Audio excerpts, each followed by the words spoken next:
What's up, ladies and gents, and welcome to week 121 of our League of Legends top 5 plays. We have some insanely pro plays to share with you guys, so I want you to sit back, relax, and enjoy. Without further ado, we're going to hop into our number 5 play with Juravis on Thresh. At the beginning of this play, we see Maokai come in with a lane gank as Tark lands the dazzle and he twisted advances in. While this is going on, Ashe stays on the enemy AD carry, scaring him away, and then chooses to actually go balls to the wall for the kill, disregarding the Lantern and chasing the Ezreal to secure the kill after being exhausted with a blind flash volley into the brush. Now it's up to Thresh to get her out of there as Tark stuns, but she cleanses it, and then Thresh exhausts Maokai as he twisted advances, suppressing the damage, and Vi comes back to help out. All of a sudden, with ult and Ghost, Singe comes rushing in and goes straight for Ashe, but right before the fling, we see a great flash E, stalling him, and then immediately after, an incredible hook pulling him against the tower and forcing the retreat. They walk away from this crazy fight with the advantage thanks to an amazingly well-played support and teamwork from all three players.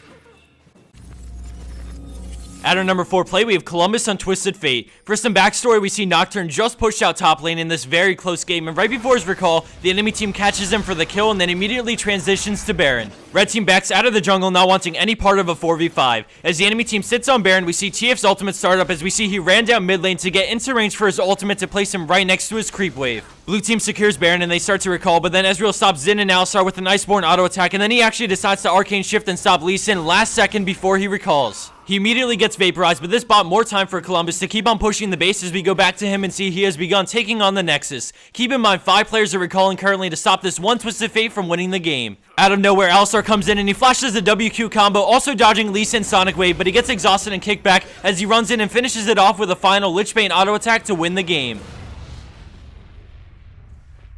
Coming in at third place is zMadcomp on Vayne, and we start this play right after our team lost the fight and we see all 5 enemy players funneling in towards Vayne. She tumble dodges a bomb, finishes off Fiddles, swaps to Ezreal but gets taunted by Shen, and then she cleanses into a beautiful flash on Ezreal for the triple kill and finally gets onto Sona for the quad. They chase Ziggs to go for the ace, but with his minefield he gets the Guardian Angel to pop and brings down Nunu. With 1 player left on each team, they initially choose to back off and end the fight, but thanks to the ward placed near blue, Vayne has the upper hand and goes back in to finish him off with a great tumble, just barely clearing over the charge for the ace.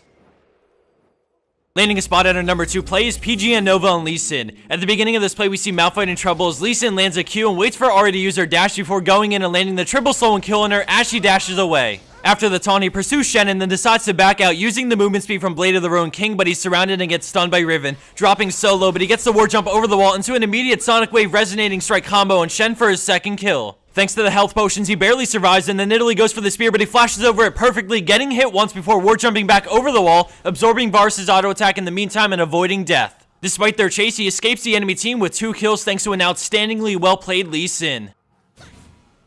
And for our number 1 pro play for this week, we have Permanent Love on Orianna in a high elo game with many familiar names you may recognize. This play starts out with the spin into a mocking shout, slowing Kog'Maw and forcing Alistar to support him. With Alistar deeply committed, purple team turns to fight, and we pay attention to Orianna's ball, which is placed to deal damage to Tryndamere, but then all of a sudden she sees an opportunity to ult, catching all 5 enemy players on the rim of the circle and pulling them directly in the center as the general immediately follows it up with his ultimate, decimating the enemy team and turning the tides of the fight. In the blink of an eye, purple team has killed 4 enemy players, and after some chasing, the On1 hunts down Diana for the ace and immediate win to follow. In addition to the game-changing Orianna ultimate, I have to give it up to purple team for playing that perfectly. The support from Alistar, the positioning of Kog'Maw, the perfect Orianna ultimate, and finally the follow-up ult from Hecarim to turn the 4v5 into an ace and win for purple team.